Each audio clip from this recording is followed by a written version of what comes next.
Mga S-friend, tingnan nyo to. So ito po yung isa sa mga pinakamalalaki, ngunit masasabi nating oldest house. Dito po yan sa bayan ng San Jacinto sa lalawigan ng Pangasinan.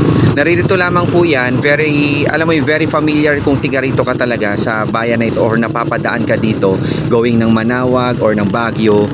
Dahil eto, yan, nasa gilid lang po siya ng San Jacinto Catholic School, malapit sa may simbahan, and talagang agaw pansin ito mga S-friend dahil talagang andirito pa rin, no? Preserve nila yung copy shells na mga window panels katulad niyan. Although wala tayong nakita na parang ventanilla niya katulad ng iba man nakikita natin sa ilalim ng mga bintana, pero kung titignan mo talaga ang laki niya mga S-friend.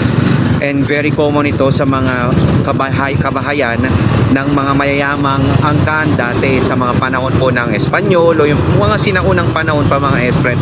Dahil kung bakit minsan malalaki yung ginagawa o pinapagawa nilang mga second floor, it's just because dyan daw po yung tanggapan nila ng mga bisita. Minsan may mga ballroom pang nagaganap pa sa lahat ng mga Kasiyano celebration.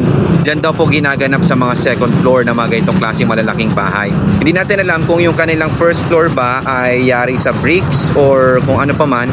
Medyo naglalag na yung cellphone natin, mainit at saka nainitan na yung ating But anyway, maraming salamat sa panonood, pero ito lang, very quick at a special feature lang natin habang naririto tayo dahil may isa pa tayong location shoot dito po sa bayan na ito ng San Jacinto. So tutok ka lang dito sa Urbex PH, Plakada TV, Facebook page at sa kung anumang mga social media account nyo kami napapanood ngayon.